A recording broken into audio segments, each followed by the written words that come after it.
3, probando, saliendo en vivo desde nuestra página web en Facebook, hoy día 18 de junio del año 2020.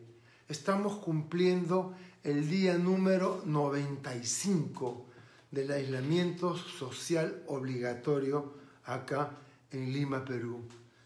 Son tiempos difíciles, pero nuestra confianza y nuestra esperanza está en el Señor. Permítanme hacer una pequeña oración. Yo ya venía alabando de antes y siempre me encanta alabar antes de enseñar, pero esta vez he preferido alabar fuera de la grabación para que todos podamos entrar de frente al estudio. Así que permítanme hacer una oración para pedirle al Señor que sea Él quien nos hable a través del estudio de Primera de Samuel capítulo 4. Amado Señor, queremos darte gracias porque de repente nuestra vida se paralizó y las cosas que dábamos por sentado no ocurrieron más. Planeábamos, voy a viajar, voy a hacer, voy a comprar, y todo se detuvo. Y como de una película de ciencia ficción nos toca vivir esto en probablemente uno de los aislamientos sociales más largos de la historia del Perú. Te pedimos, Señor, que conforme abramos la página de 1 Samuel 4, seas tú quien nos ministres. En el nombre de Jesús oramos. Amén y amén. Y ahora sí, ¿cómo están, hermanos? Es para mí un privilegio poder estar acá y poder transmitir en vivo. 1 Samuel capítulo 4. Yo le he puesto a esta enseñanza un título muy sugestivo. Todos aquellos de ustedes que reciben mis apuntes, en mis apuntes ustedes verán que yo lo he llamado 1 Samuel 4, cuando todo sale mal. Y dime, ¿no has tenido esos días en los que todas las cosas salen mal? Permíteme hacerte un pequeño resumen de los primeros 3 capítulos para que puedas entender de qué estamos hablando. Ana era una mujer estéril que no tenía hijos y pasaban los años, sufría mucho, y en una de las ocasiones que van a Silo, porque en la ciudad de Silo se encontraba el arca del testimonio del tabernáculo, ella le pide a Dios que le dé un hijo, y si se lo da, se lo va a entregar. Y así es como ella da a luz a Samuel y lo trae donde el sacerdote Elí, quien lo prepara para el ministerio. Los hijos de Elí eran perversos. Ya estaban oficiando como sacerdotes porque Elí ya era un anciano de 90 y tantos años, por lo cual sus hijos eran los que oficiaban el sacerdocio, pero eran perversos. Mientras que Samuel, que pasó de niño a púber, adolescente, era íntegro y todo el mundo se sentía cómodo con Samuel. Así que los 2 hijos de Elí, Ofni y Fines, eran perversos. Un profeta itinerante pasa por Silo y le dice a Elí la desgracia que vendrá sobre su casa a causa de la impiedad de sus hijos. Y cuando aproximadamente Samuel tenía 12 años, Dios le habla y le dice, le confirma lo que el profeta itinerante había dicho de la desgracia que viene sobre la casa de Elí. Y ahí nos hemos quedado. Y hoy vamos a entrar al capítulo 4 de 1 de Samuel. Cuando las cosas salen mal, cuando todo sale mal, cuando un golpe tras otro golpe vienen mal las noticias. El jueves pasado, mientras compartía, no imaginaba que hoy día tendría que decir que uno de mis amigos, Manuel Stuart, partió a la presencia del Señor.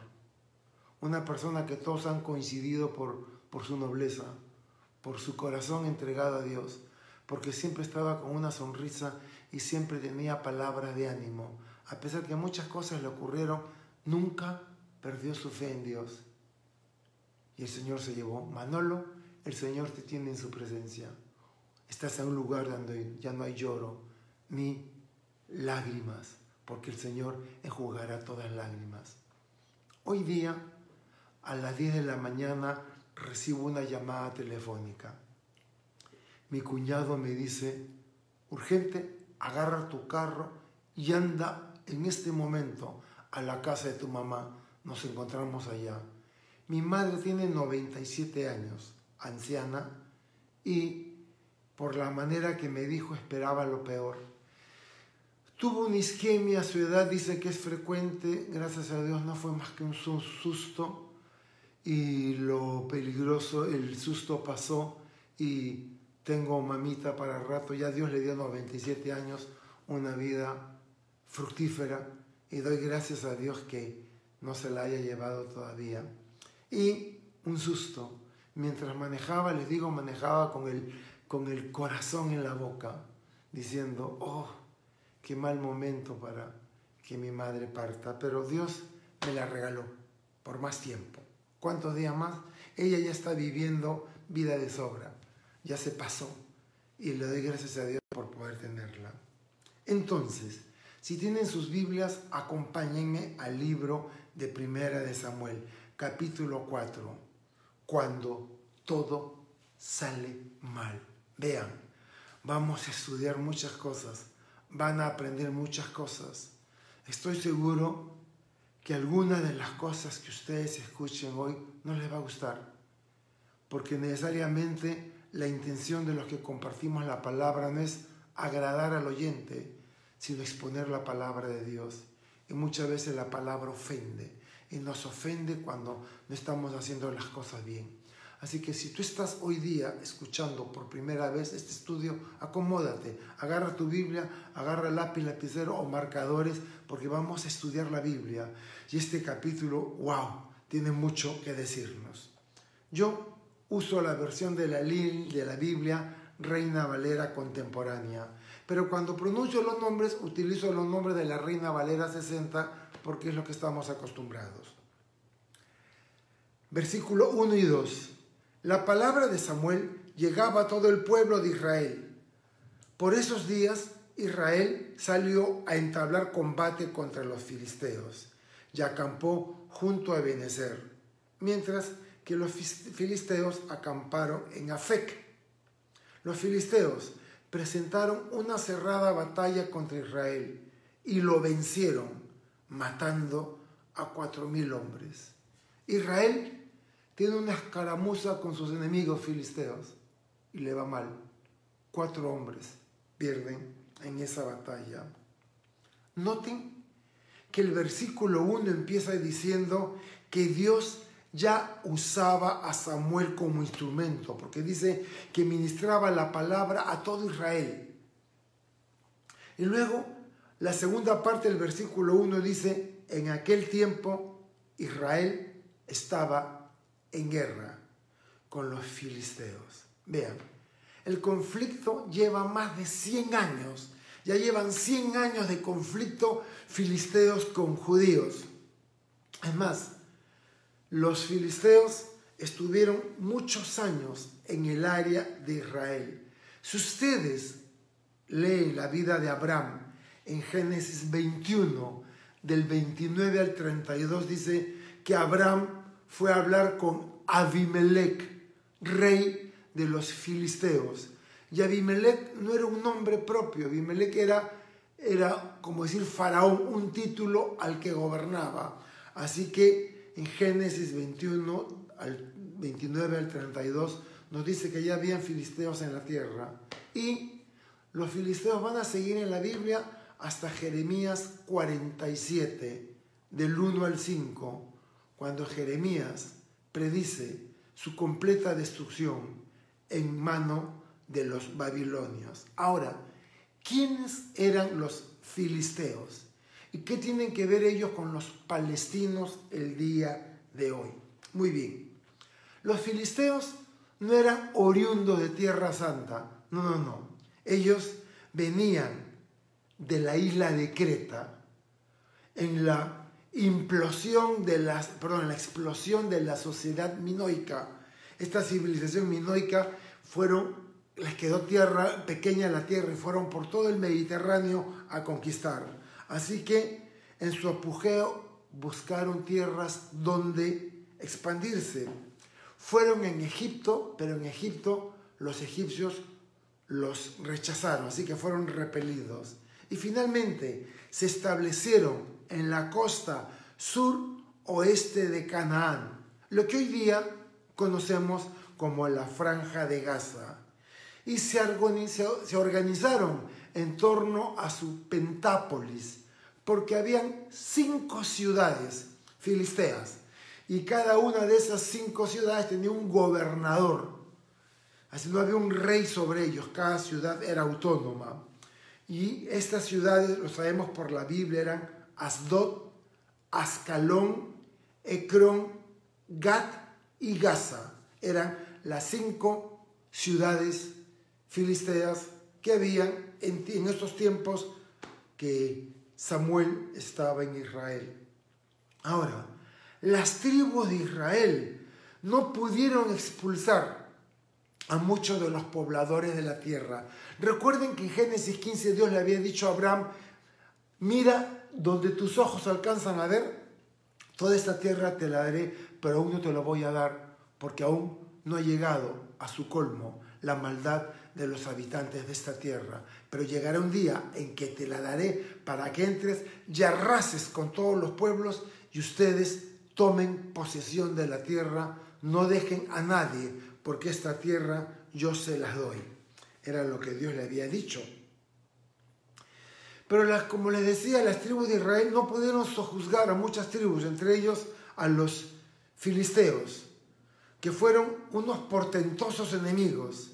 David los subyugó, faltan muchos años para David, y Nabucodonosor los destruyó finalmente.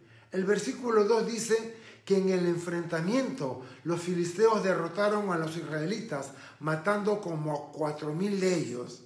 Así que los filisteos se convertían en el instrumento de Dios para disciplinar a Israel. Fíjense lo que dicen Jueces, capítulo 3, versos del 20 al 22.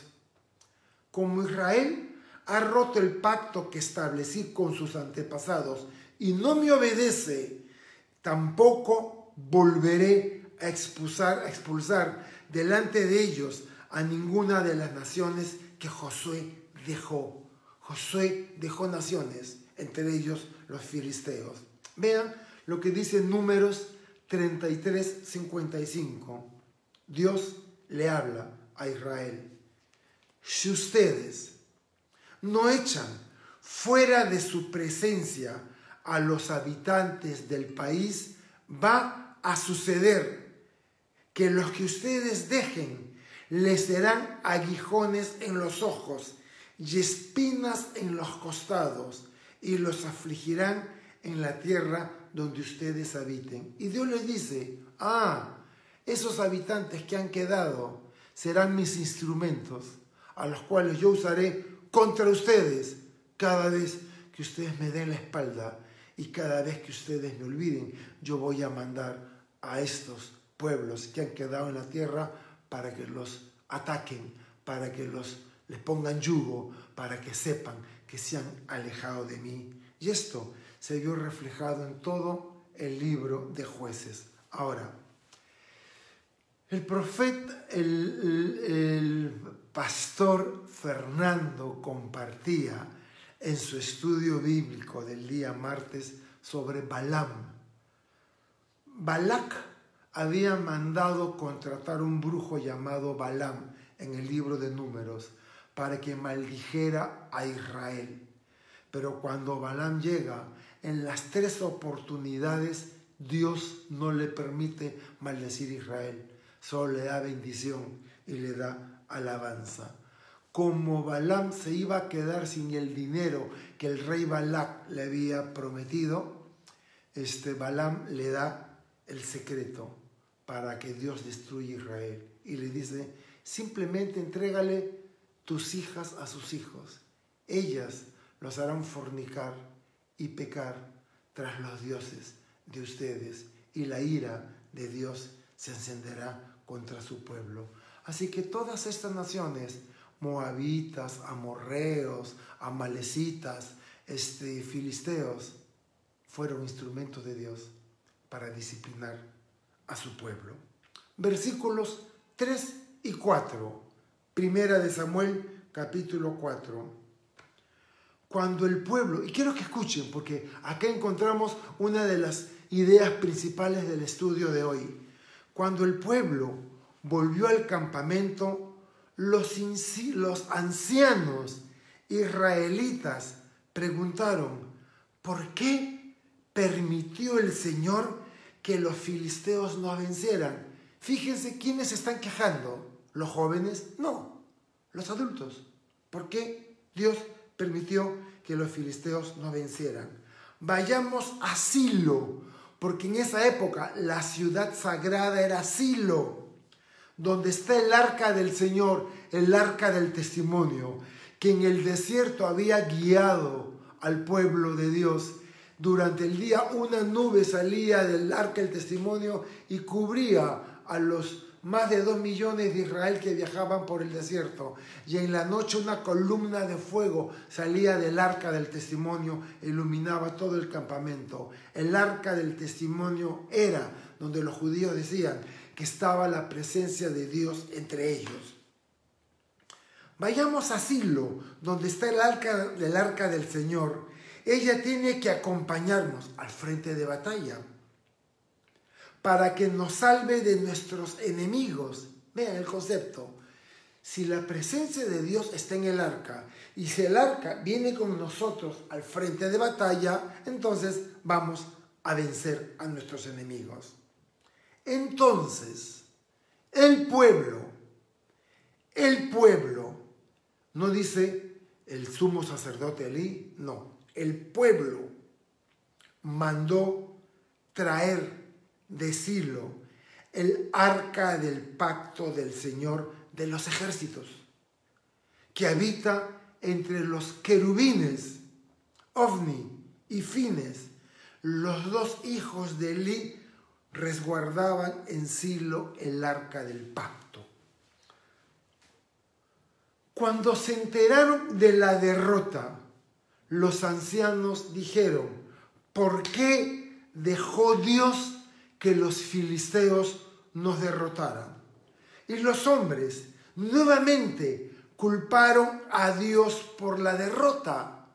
En lugar de humillarse, de buscar a Dios arrepintiéndose, simplemente culparon a Dios por la desgracia. Dios, ¿por qué nos has hecho esto? Es interesante ver con cuánta frecuencia, cuando ocurre la calamidad, la gente solo quiere culpar a Dios. ¿Dónde estabas? ¿Por qué lo permitiste? Si te estábamos pidiendo, debiste de haberlo evitado. ¿Por qué no lo evitaste? No quieren mirar a sus corazones. No quieren examinarse a sí mismos. Solo quieren culpar a Dios, acusarlo por las cosas equivocadas o las cosas que están saliendo mal en sus vidas. Qué fácil es decir, es culpa de Dios, porque yo le pedí, Señor, por favor, que no ocurra. Y ocurrió, es culpa de Dios. Dios, ¿por qué nos has hecho esto? Es tu culpa. Pudiste evitarlo, etcétera, etcétera. Le habían preguntado a Samuel si Dios quería que fuesen a la batalla contra los filisteos. De haberlo hecho así, sin duda los habría guiado y no habrían experimentado la derrota. Pero no, ellos acostumbraban a no tener en cuenta a Dios en sus asuntos. Vivían como les daba la gana. Pero cuando venía el problema, Dios, ayúdanos. Y si Dios no respondía, es tu culpa, ¿por qué no me respondiste? Qué facilismo, qué simpleza, culpar a Dios de algo que Él no tiene que ver en esto. Para mí es interesante que las personas que no quieren tener nada que ver con Dios, no buscan su guía, no se someten a Él, son Estas mismas personas, las que culpan a Dios cuando las cosas les van mal. Y una de las cosas que yo admiré de mi amado amigo, que lo encontraré en la presencia del Señor, Manolo Stuart, era esto. Sus riñones le empezaron a fallar y por más de 5 años vivió sometiéndose a hemodiálisis. Nunca salió de sus labios una queja contra Dios. Sufrió la ruptura de su matrimonio y nunca se quejó. Nunca dijo por qué. Él estaba convencido que su vida estaba en las manos de Dios y que Dios permitía que las cosas ocurrieran. Pero vean la diferencia de un creyente que sabe que su vida se encuentra en las manos de Dios, de aquellas personas que viven sin tener en cuenta a Dios y cuando algo malo pasa, culpan a Dios de lo que les está pasando. Así, Israel, como tantas personas hoy, solo buscaban culpar a Dios por las tragedias que ocurrían, pero nunca buscaron la dirección para su vida. Y de repente a alguien se le ocurrió, ¡ya está! Llevemos el arca de Dios al frente de batalla para que nos salve de nuestros enemigos. Porque el arca representaba la presencia de Dios. Pero seguían equivocándose. En lugar de buscar al Señor, fueron a traer el artefacto religioso. Fueron a traer ese baúl que se llamaba el arca del testimonio. Pero lo asombroso de esto es que veían el arca como un fetiche supersticioso, como un amuleto, como una pata de conejo o varita mágica que les traería la suerte y les daría el poder y saldrían victoriosos en su lucha contra los filisteos. ¿Quién les dijo que el arca del testimonio era una pata de conejo? Era un fetichismo, ignorancia, superstición. ¿Cuántos cristianos el día de hoy son cristianos supersticiosos? No confieses, declara, no declares, cuidado, viviendo en supersticiones, sacando los textos del contexto de la palabra. Hoy, miles de cristianos evangélicos han quitado sus ojos de Dios y los han puesto en imágenes, en artefactos, en edificios, en templos, en altares o en pastores, en personas o en objetos. Creen que estas imágenes, estampitas, objetos, creen que estas representaciones o recordatorios tienen el poder y la capacidad de ayudarlos. En lugar de buscar a Dios, buscan los objetos. En lugar de buscar a Dios, buscan una imagen. En lugar de poner su confianza en Dios, buscan un edificio, un objeto, sacando los ojos del Creador y poniendo los ojos en cosas. No, nada, ninguna cosa, ningún objeto, ninguna imagen, ninguna reliquia, por más que le ores, que le ruegues y le pidas, tiene el poder para ayudarte. El único que tiene la capacidad para hacerlo es nuestro Dios Todopoderoso. ¿Y por qué pierdes el tiempo buscando sustitutos cuando tienes al Señor que te dijo, he aquí, aquí estoy para ayudarte? Pero así es la naturaleza fetichista y religiosa del hombre. Y a lo largo de la historia se han hecho ellos mismos objetos de culto o adoración. Y Dios nunca tuvo la intención que nosotros adoremos objetos. Su intención era que lo adoremos directamente. ¿Por qué? Porque en la ley, ¿Por qué el Pentateuco? ¿Por qué la Biblia, desde Génesis hasta el Apocalipsis, vez tras vez te dice: no te hagas imágenes de nada en la tierra ni de nada en los cielos? ¿Y por qué insistes en hacerlo? ¿Quién te dijo? ¿Sabes lo que la Biblia dice al respecto? Lo llama abominación. Y si quieres saber más, lee Deuteronomio 18 para que veas lo que estas cosas significan para Dios. Así que veían el arca como una especie de encanto mágico que los salvaría de sus enemigos. Solo la presencia del arca en el frente de batalla nos salvará. Error. Es la presencia de Dios la que nos necesitamos y no la de un objeto. Y escúchame, Dios no ha prometido victoria, vida sin problemas. No, Dios ha prometido que en medio del fuego, que en medio de las aguas tumultuosas o que en el valle de sombra de muerte, Él lo atravesará junto con nosotros, porque nuestra esperanza y nuestra seguridad es el Señor.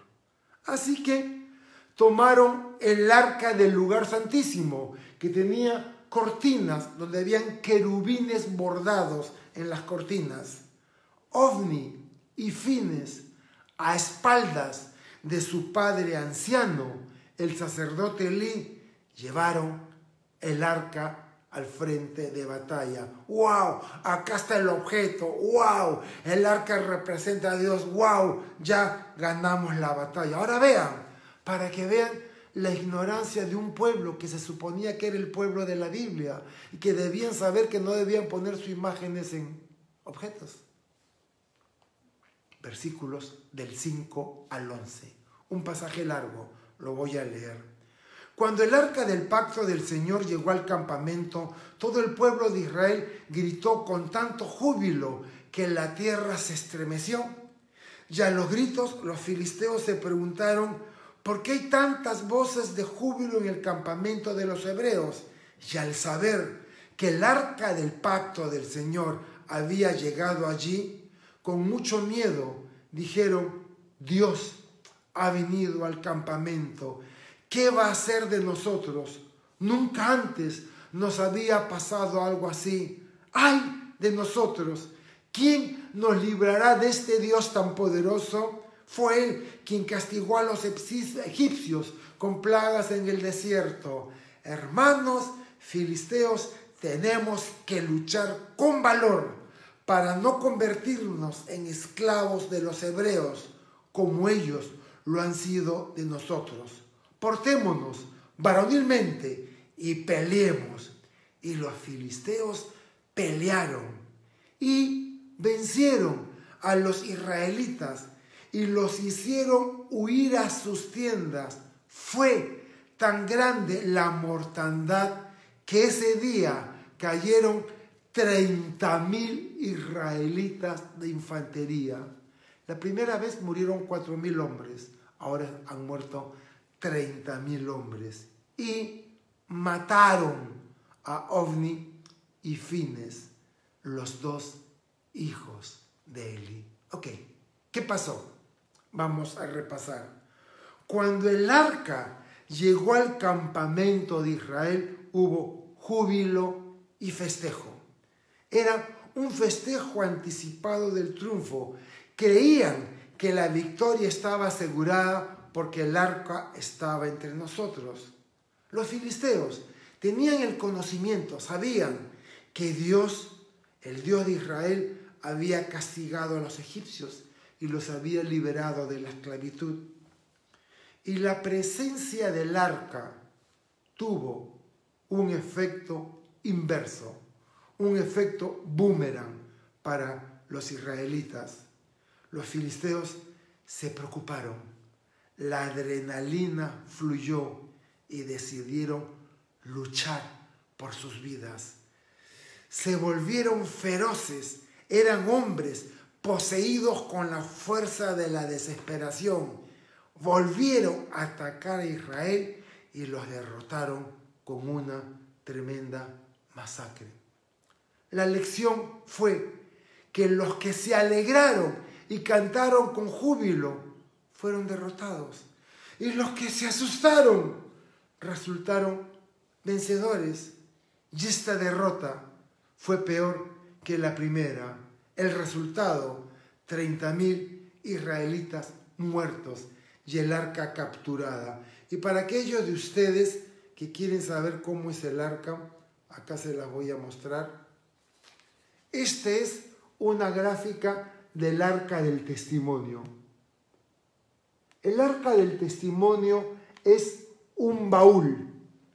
Y en este baúl el arca tiene una tapa. En esa tapa está labrado en cedro y está con una plancha de oro que lo cubre, una lámina de oro, enchapado en oro, 2 querubines. Esa tapa se levanta y dentro de la tapa es un baúl que tiene 2 armellas a cada costado en la cual se colocan 2 travesaños. El arca puede ser trasladada por 2 levitas cuando el tabernáculo se movía del lugar. ¿Y qué había dentro del baúl? 3 cosas. Primero estaban las 2 tablas de la ley en piedra. Segundo, había una muestra del maná que cayó durante los 40 años que estuvieron en el desierto. Y tercero, estaba la vara de Aarón que reverdeció. Estas 3 cosas dentro del baúl representaban el testimonio de Dios. Dios irrumpiendo en la vida de su pueblo, Israel, con la ley, con el sustento y con el báculo de la autoridad. Por eso al arca del pacto también se lo conoce como el arca del testimonio. Y en la tapa, en medio de los 2 querubines, el sumo sacerdote una vez al año, debajo de las alas, derramaba la sangre de un cordero y mientras derramaba la sangre oraba: Dios, sé propicio a los pecados de la nación Israel. Entre los 30.000 muertos yacían Ofni y Fines. Y se cumplió lo dicho por Dios. Primero, dicho por el profeta itinerante al mismo Elí. Y segundo, dicho por Dios al muchachito Samuel, que él mataría a los 2 hijos de Elí el mismo día. Ahora, según la cosmovisión de la época, lo ocurrido significaba que Dios había abandonado completamente a Israel. El arca nunca más volvería a Silo. Jeremías, capítulo 7, versículo 12 dice: vayan a mi santuario en Silo, donde al principio establecí la residencia de mi nombre, y vean lo que hice con él por causa de la maldad de mi pueblo Israel. Jeremías 7:12. Después de la batalla, los filisteos llegaron a Silo y la arrasaron, y Silo desapareció del escenario. Ahora, el centro del culto del Dios de Israel pasaría de la ciudad de Silo a la ciudad de Mizpa. Versículos del 12 al 18. Pero ese mismo día, uno de los descendientes de Benjamín salió corriendo de la batalla y llegó a Silo. Llevaba rasgada la ropa y su cabeza estaba cubierta de tierra. Cuando llegó, Elí estaba en una silla vigilando el camino, pues estaba muy acongojado, porque se habían llevado el arca de Dios, acongojado porque él no estuvo de acuerdo. Cuando aquel hombre llegó a la ciudad y contó lo que había pasado en la batalla, toda la ciudad se puso a gritar. Elí oyó la gritería y preguntó: ¿por qué hay tanto alboroto? Y aquel hombre fue y dio la noticia. Elí tenía 98 años. La vista se le había apagado, así que ya no podía ver, estaba ciego. Y esta fue la noticia que recibió: vengo de pelear contra los filisteos, pero logré escapar. Y Elí preguntó: ¿qué fue lo que pasó, hijo mío? Y el mensajero le respondió: no pudo ver que estaba con la ropa rasgada y que se había echado tierra en la cabeza como señal de duelo y desgracia. Elí estaba ciego, así que le pregunta: ¿qué pasó? Y el mensajero le respondió: los soldados de Israel fueron vencidos, huyeron de los filisteos. Hubo muchos muertos entre el pueblo, y entre ellos tus 2 hijos, Ofni y Fines. Además, los filisteos se llevaron, capturaron el arca de Dios, el arca del testimonio. Y cuando el hombre dijo que el arca de Dios había sido capturada, Elí se fue de espaldas, se cayó de la silla cerca de la entrada del templo y se desnucó y murió, pues ya era viejo y estaba pesado. Durante 40 años aproximadamente Samuel había gobernado al pueblo de Israel. Ok, ¿qué pasó acá? Un desertor de la batalla, un judío, un hebreo, huye y llegó corriendo a Silo con la señal de duelo, que era la ropa rasgada y la cabeza cubierta de tierra. A veces se ponían silicio, un material áspero, contra el cuerpo para que los afligiera. Al verlo entrar, todos los que lo vieron, al verlo con la ropa rasgada y con la tierra en la cabeza, sabían que traía malas noticias. Ya que una curiosidad que encontré en un comentario del Talmud, que son los comentarios de los rabinos respecto a la Torá o el Torá, dice que el joven era nada menos que un muchachito llamado Saúl. ¿Les suena conocido? Pues recuerden el nombre Saúl.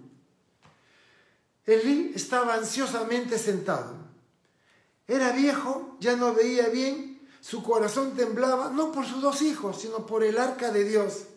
Sabía que estaba mal que el arca de Dios se lo hubieran llevado al campo de batalla. Y aquí pongo una imagen, puse en mis apuntes, en la que se ve al viejo Elí sentado, se ve a gente alrededor de él y él preguntando: ¿qué pasó con la batalla? Dios había dicho a través de Samuel que el juicio vendría rápidamente sobre Elí y su casa. Dios los cortaría. Y encontramos el cumplimiento de esa profecía. El mismo día murieron Ofni, Fines y Elí. Elí soportó la noticia que habían perdido la batalla, incluso la muerte de sus hijos, pero se desplomó al saber que el arca había sido tomada. Y el anciano sacerdote tenía muchas fallas, pero estaba profundamente preocupado por el arca de Dios, por lo que pasaría. Y la muerte de Elí marca el fin de una era y el inicio de otra. Versículos del 19 al 22. Su nuera, la mujer de Finés, estaba encinta y cercana al pacto, y cuando oyó que el arca de Dios había sido capturada y que su suegro y su marido habían muerto, se impresionó tanto que le vinieron los dolores de un parto mortal, y allí mismo dio a luz. Y poco antes de morir, las parteras le dijeron: ten ánimo, pues has dado a luz un niño. Pero ella no respondió ni se dio por enterada. Pero al niño le puso por nombre Icabod, pues dijo: la gloria de Israel ha sido deshonrada, porque el arca de Dios había sido capturada. Su suegro y su marido habían muerto. Por eso dijo: la gloria de Israel ha sido deshonrada, pues han capturado el arca de Dios. La tragedia no había terminado para la casa de Elí. La esposa de Fines estaba encinta y todas estas noticias aceleraron el parto. Aquí vemos en esta imagen que también encontré en el internet, vemos a la esposa de Fines de rojo, arrodillada frente al cadáver de su marido. Están los dos hijos, Ovni y Fines, allí. Ella está llorando. Y resultó que la esposa de Fines resultó ser una mujer con mayor temor a Dios que él. Porque Fines se acostaba con mujeres, con prostitutas, robaba de las ofrendas, llevó el arca del testimonio, le era infiel. Pero ella no, ella era una mujer que temía a Dios. Se preocupó por el arca. Se preocupó que su suegro murió y le rompió el corazón. Y ahora su esposo estaba muerto. Pero ella, el nombre que da el niño es interesante: Icabod. Vamos a ver. Después del nacimiento del bebé, ella falleció, no sin antes darle el nombre Icabod, sin gloria. ¡Ay de la gloria! O la gloria de Dios se ha ido, añadiendo: traspasada es la gloria de Dios. Icabod es en realidad una palabra de juicio. El pecado de Israel provocó que la gloria de Dios se alejara de ellos. Cuando ustedes estudian el libro de Ezequiel, Ezequiel describe capítulo a capítulo cómo la presencia de Dios salió del arca del tabernáculo a la puerta, del arca del testimonio a la puerta del tabernáculo, de la puerta del tabernáculo a la puerta del atrio exterior, y de la puerta del atrio exterior la presencia de Dios se fue. Eso está en Ezequiel 10. Describe a Dios abandonando el templo y abandonando a la nación. ¿Y qué ocurre después? Jerusalén es destruida. El arca era el símbolo de la presencia de Dios. Su pérdida significaba perder a Dios. Y esto era tremendo para un pueblo religioso y supersticioso. En realidad, la gloria de Dios se había ido antes. Ellos ni cuenta se habían dado. La gloria de Dios no se halla en ritos, objetos, como ellos pensaban, sino en la obediencia a su palabra. Eres cristiano y no digas que eres cristiano porque guardas lo que tu religión te demanda. No, si eres cristiano es porque obedeces lo que Dios dice en su palabra. Me temo que esta palabra, Icabod, debería ponerse en la entrada de muchas iglesias. Icabod, la gloria de Dios se ha alejado de esta congregación. Acá no se enseña la palabra, acá se entretiene a la gente. Dios no había sido capturado por el enemigo, pero la vida del pueblo de Israel iba a experimentar un gran cambio. La familia de Elí fue apartada del liderazgo espiritual. Silo dejó de ser la capital religiosa de Israel. El arca ya no volvería más al santuario en Silo. No cabía duda alguna de que había llegado el fin de una era. Se acababa la era de los jueces, con la transición de los jueces a los reyes en un hombre. Este hombre se llamaba Samuel. ¿Cuáles son las lecciones de este capítulo? Y ya estamos llegando al final, pero permíteme resumir, porque es importante que apliquemos lo que hemos estudiado. Yo he aprendido de este capítulo 7 cosas Primero, la tendencia a adorar los símbolos de la fe, el arca, las imágenes, en lugar de adorar a Dios mismo, que es el objeto de nuestra fe. Segundo, culpar a Dios por las circunstancias.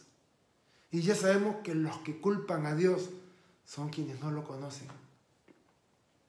Tercero, incapacidad de mirar a nuestros corazones, de no querer examinarnos a nosotros mismos.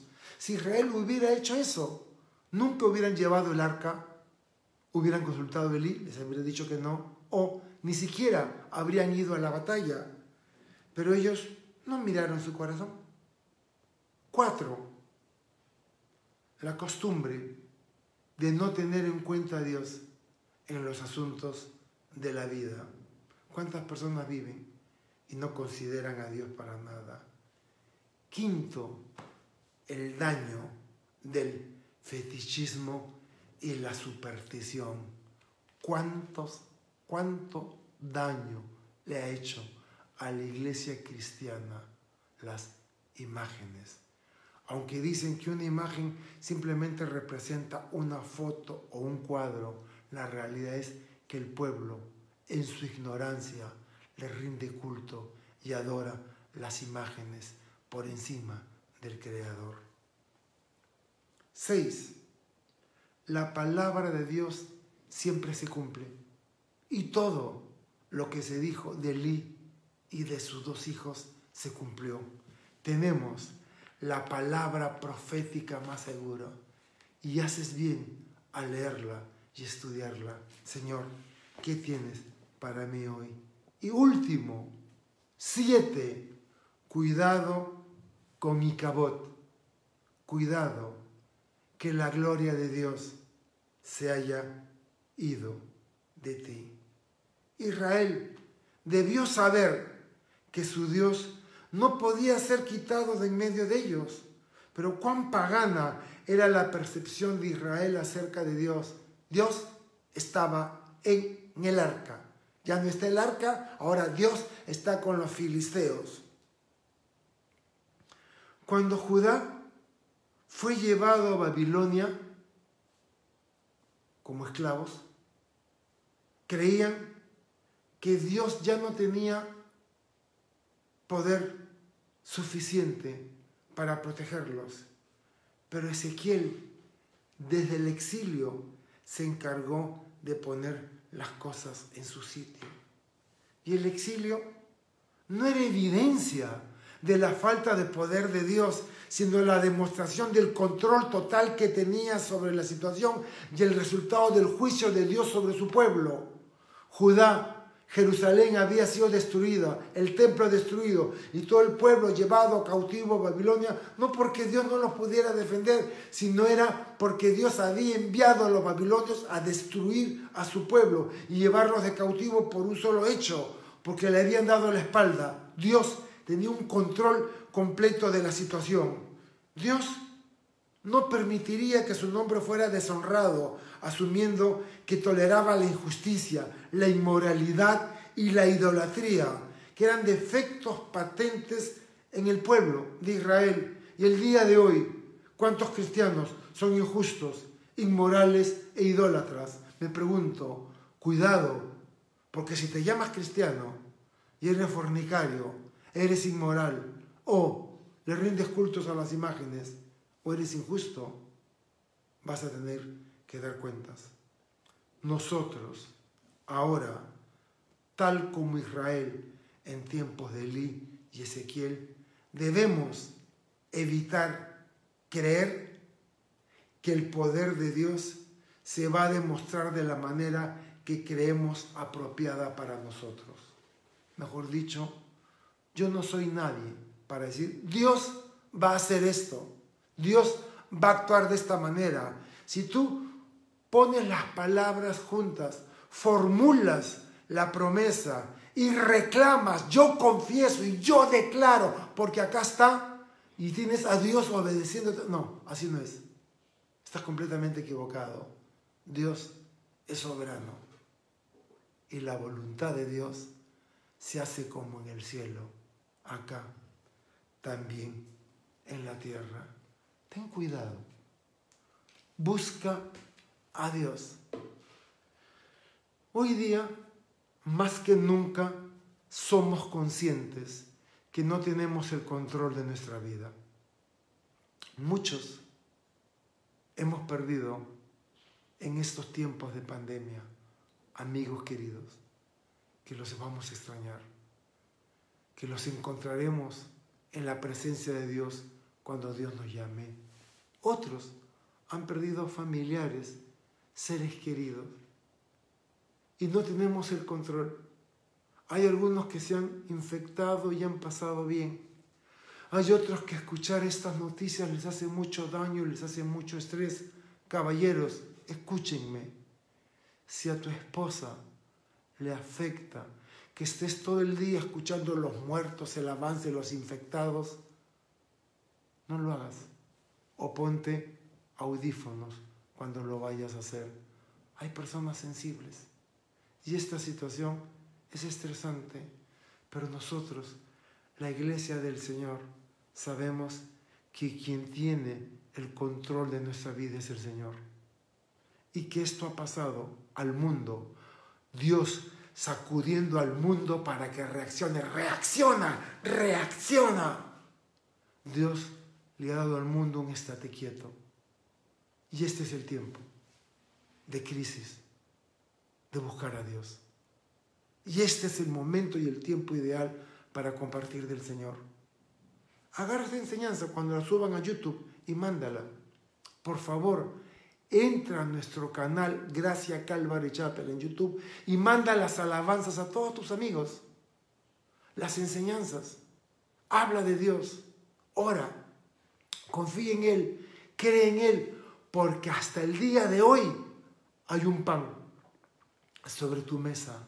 Y hasta el día de hoy tienes una almohada donde poner tu cabeza y un techo que te protege. Y Dios ha prometido que te sostendrá. ¿Qué temes, manada pequeña, si a nuestro Padre le plugo darnos el reino? Y Dios nos va a sostener en medio de esta crisis. Permítanme terminar con una oración y dar los anuncios para hoy. Señor, quiero orar por todos nuestros seres queridos y conocidos que se encuentran enfermos, ya sea por el coronavirus o ya sea por otro tipo de enfermedades, y el día de hoy es un riesgo ir a un hospital. Te pedimos que coloques las manos sobre ellos. Si es el COVID, permite que su cuerpo y su sistema inmunitario pueda luchar contra la enfermedad y salir airosos. Glorifícate, Señor. Gracias, Padre Celestial, porque hemos puesto nuestra vida en tus manos. Sabemos que aunque haya estrechez, que aunque aparentemente no tengamos ninguna seguridad de lo que vendrá mañana, nuestra confianza y seguridad eres tú. Hemos decidido confiar y esperar en ti. En el nombre de Jesús oramos. Amén y amén. Y hermanos, recuerden que tenemos 4 estudios bíblicos, los cuales el día de hoy lo estamos dando por nuestra página web de Facebook. Los estudios de lunes a viernes es lunes. El pastor Iván está enseñando Primera de Tesalonicenses 2. Este lunes va a continuar con Primera de Tesalonicenses 2. El día martes el pastor Fernando está enseñando el libro de Apocalipsis. Y si mal no me equivoco, arranca este martes el capítulo 5. El día jueves estoy enseñando Primera de Samuel. La próxima semana el capítulo 5. Y el día domingo a las 10:30 estoy enseñando el libro de Salmos, Salmos favoritos. Estamos escogiendo salmos favoritos durante este tiempo que estamos en aislamiento.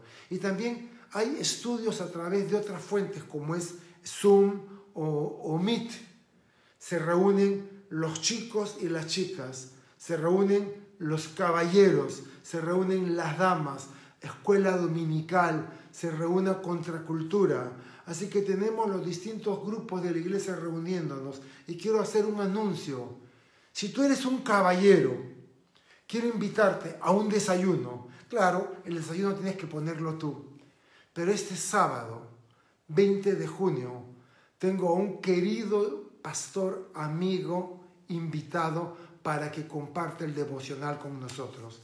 El pastor Sergio Perelli, uruguayo, que tiene su iglesia Calvary Chapel Amistad en California, va a estar compartiendo en el desayuno. Ojo, nosotros nos reunimos a las 7, para él es las 5 de la mañana, pero él se va a despertar a las 5 de la mañana, se va a conectar a través de Meet y él va a estar compartiéndonos las enseñanzas. Déjenme decirles que el pastor Sergio es uno de mis autores favoritos. Me encanta la profundidad con la que él enseña la palabra de Dios. Es decir, si eres caballero y estás interesado y te gustaría poder estar en el desayuno a las 7 de la mañana, solo necesitas, si vas a usar una tablet o si vas a usar tu celular, bajar la aplicación Google Meet a tu celular y tablet y un código que yo voy a mandar, pones ese código y listo. Ese es el código de reunión. Y si tienes una computadora, solamente asegúrate que el buscador que estás usando no es Safari o cualquier otro, usa el Chrome de Google y ahí simplemente abre tu correo y cuando abras tu correo haces link en el enlace que yo te voy a enviar y vas a entrar directamente a la reunión. Entonces, si estás interesado y no formas parte del grupo de Caballeros de Gracia ni del desayuno, hazme saber. Pastor Lucho, quiero estar el día sábado a las 7, envíeme la invitación y déjame un correo electrónico o tu número de celular y yo voy a poder mandarte por WhatsApp la invitación. Que el Señor me los bendiga. Ánimo, hermanos, Dios es bueno. Dios caminó con nosotros todo este tiempo y seguirá, porque Él fue quien lo prometió.